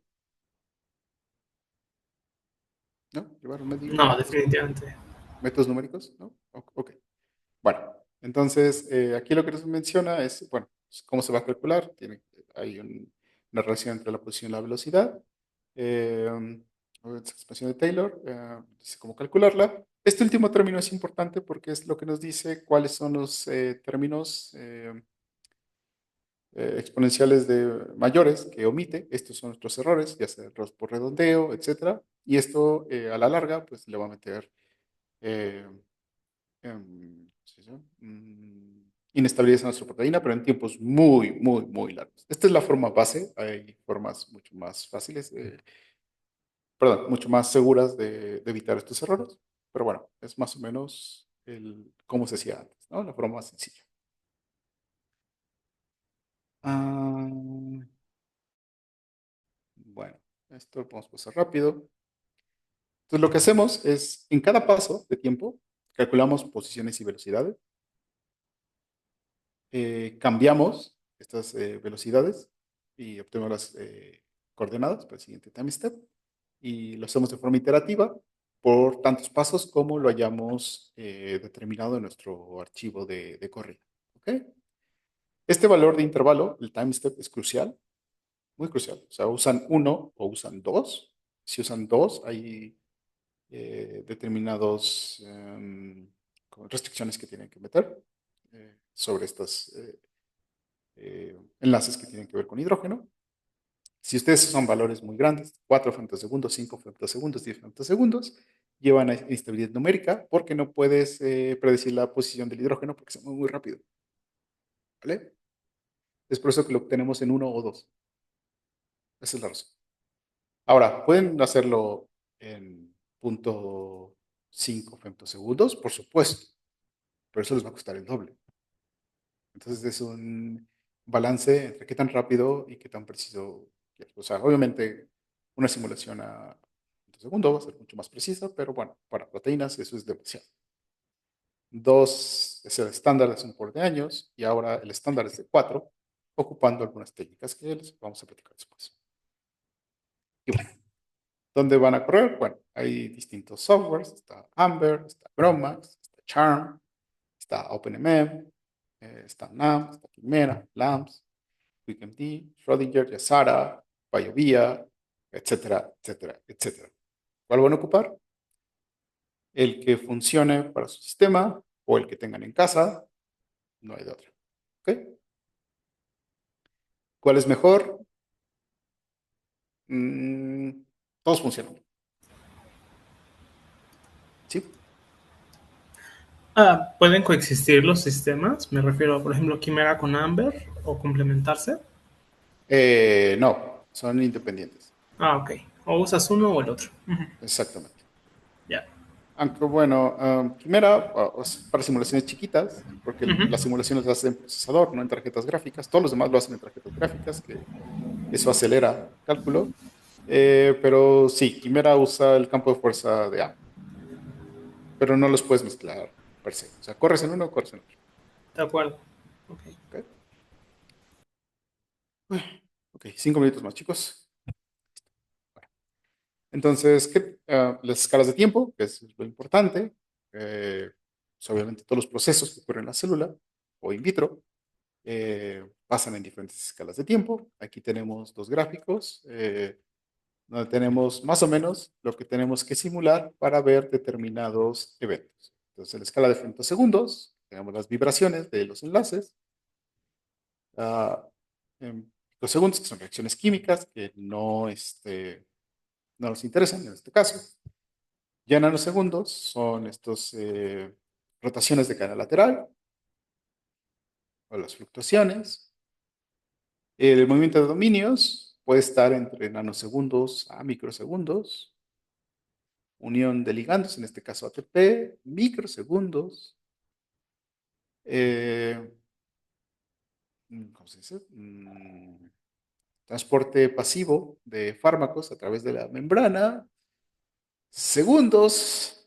Transporte activo, milisegundos a segundos. Bueno, sí, ok, están hablando de esta proteína. Bueno, aquí está entre milisegundos bajos a segundos. Y bueno, aquí lo que nos menciona es más o menos dónde estamos parados y más o menos lo que está comentando. Podemos simular de nanosegundos a milisegundos, dependiendo del tamaño del sistema. Cuando lo hacemos, aumentamos la complejidad de estos sistemas, por ejemplo, membranas, más elementos. Y es aquí donde podemos tomar ventaja de estos modelos del nanogrueso. ¿Vale? Bueno, si son químicos, si quieren ver estas reacciones, bueno, para mecánica cuántica, por supuesto, ¿okay? Para pocos átomos.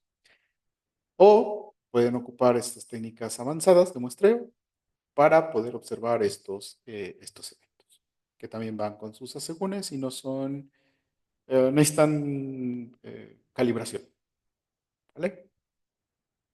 ¿Preguntas?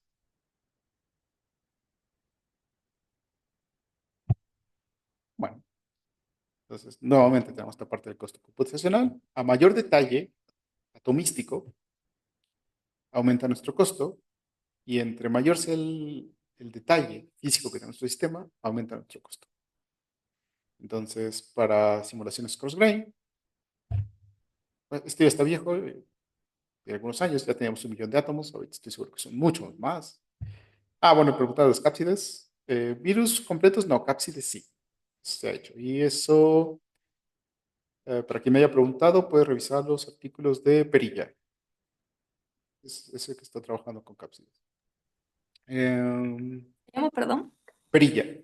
Si quieres me mandas un mensaje, te puedo mandar un artículo. Gracias. ¿Ok? Entonces nos estamos parados en esto, en estas zonas, ¿vale?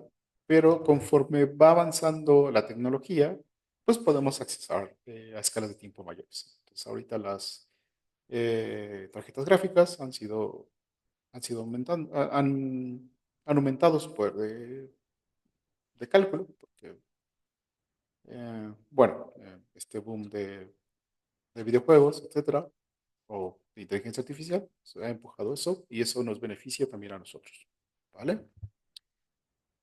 Entonces, un microsegundo, un milisegundo, si esto ya está viejo, nos estamos llegando, ok, microsegundos, sí, con unos 300, 400 mil átomos en un mes, 20 días, por ahí, está más o menos decente. Pero bueno, ya en este reino no nos vamos a meter, ya le corresponde otra cosa, porque las proteínas en nuestros sistemas están aquí. ¿Ok? Ya casi por concluir, tenemos estos retos metodológicos. Tenemos que tener un muestreo eficiente de nuestras simulaciones a partir del conjunto termodinámico que ya hemos seleccionado. Tenemos que hacer unas simulaciones más rápidas. Queremos simular más. Queremos ser más precisos en nuestros campos de fuerza, pero sin aumentar el costo. Y esto tiene que ver con mejoras en la parametrización, que es lo que veíamos. Dependiendo de cómo las calculemos, eso va a ser nuestro costo. ¿Ok? Y pues bueno, esta gráfica es autoexplicativa. El número de publicaciones que están involucradas con dinámica molecular ha crecido exponencialmente porque son una herramienta que complementa muy bien a los experimentos. Y esto va a seguir creciendo. Bueno, chicos, terminamos. Lamento haberme ido tan rápido en la última parte. Pero bueno, espero que haya quedado claro y si no, vengan sus dudas, por favor. Bueno, yo tengo una duda. Toda esta simulación, por ejemplo, la hicimos en una caja, iniciando con una caja de agua y ponías después las demás moléculas. Pero ¿qué pasa si la proteína es membranal? No podemos iniciar en una caja de agua porque no tenemos la proteína rodeada de agua. Ah, es interesante. Ok. Es un protocolo un poco distinto. Hay métodos, o inclusive hay un servidor, donde tú orientas a bueno, son tus servidores. Un servidor donde orientas a la proteína, cómo está en la membrana, te da un archivo PDB con ciertos marcadores, se lo metes al siguiente servidor, construyes la membrana y después de construir la membrana, solvatas. Eso ya lo hace el servidor. O lo puede hacer a mano. Ok, Pues, entonces primero genero la membrana ya con mis características específicas hidrofóbicas, hidrofílicas, y ya después puedo entonces meter la solvatación en la ujú. parte que sería hidrofílica nada más. Ok. No, acuérdate que vas a tener. Sí, sí, sí, en las dos partes hidrofílicas que hay de la Sí. membrana. Sí, Ok, sí. sí, sí, sí. Ok, Yo va. también tengo una duda sobre esta parte. ¿La caja que elegimos siempre va a ser cúbica o puede tener otra forma? No, generalmente más bien va a tener otra forma. Puede ser octaédrica, Ok, dodecaédrica o en algunos casos esférica. ok, Ujú. gracias. Tú mencionabas que esto iba a depender de la distancia que quisiéramos que tenga la proteína del borde de la caja. Sí. ¿Cuánto se recomienda? O Ok. Esto tiene que ver con esto. Ah, aquí está. Vale. No hay un número, digamos, de oro para esto. No hay una referencia. Lo que tienes que evitar es esto. Ahora, imagínate que tienes una caja muy chiquita, ¿vale? Si esta parte de tu proteína sale de aquí y entra por acá y se empieza a ver consigo misma, va a haber interacciones. Esas interacciones van a ser físicas, pero van a tener sentido físico más bien, no son físicas, van a tener sentido físico. pues no, porque estamos simulando únicamente una proteína y no un grupo. Esa sería la idea, ¿no? Más o menos, como si estuviera simulando otra proteína, exactamente. Entonces, eso tiene, bueno, se los menciono de una vez. Cuando estás calculando interacciones electrostáticas y de Van der Waals, hay un cutoff. Después de cierta distancia, ya no calculas, ¿vale? Entonces, teniendo esto en cuenta, Tu caja debe ser lo suficientemente grande para que si una parte sale de tu proteína, no se vea consigo mismo. Entonces, he visto cajas pequeñas que son de 7 angstrom. No quiere decir que sea la longitud total de 7 angstrom, ¿ok? Es 7 angstroms, aquí está tu proteína, y aquí está el borde. Ay, qué horrible esto. Ok, esta es tu proteína, este es el borde. Qué horrible. Ok, y esta es la distancia, y esta es una distancia de 7 angstroms. ¿Ok? Obviamente la caja es más grande, son 7 angstroms para acá, 7 angstroms para acá, 7 angstroms para acá. ¿Ok?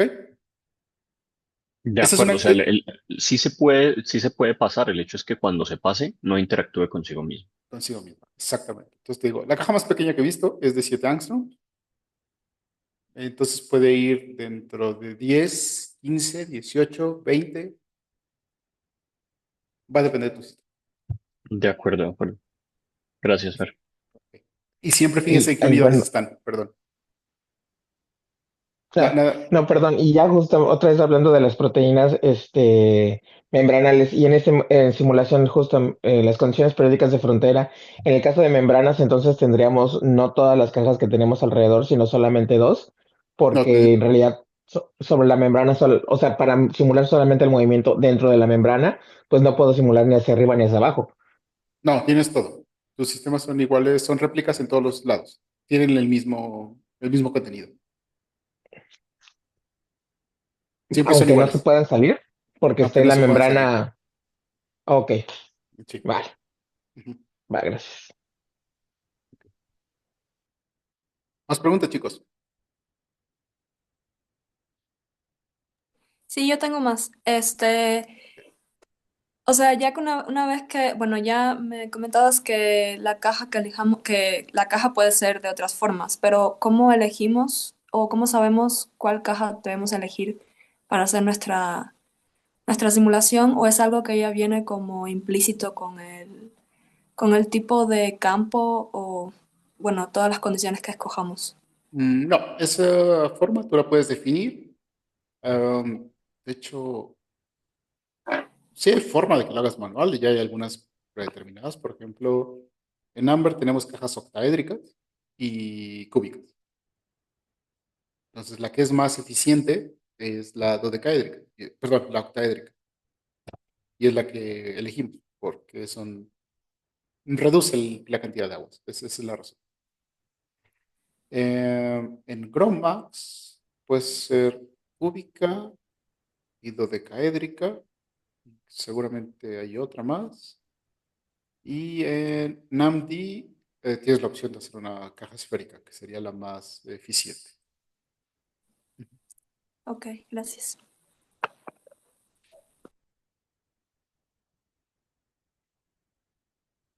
Chicos, ¿más preguntas?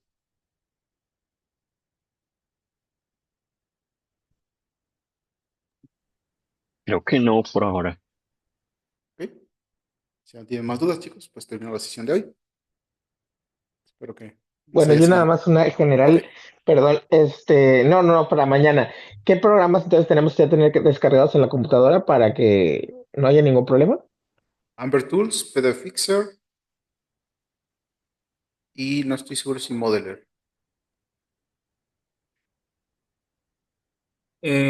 Pues Ok.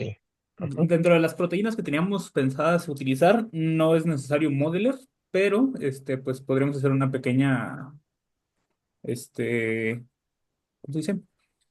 Una pequeña práctica el día del jueves, que es cuando entraríamos a preparación de sistemas más complejos.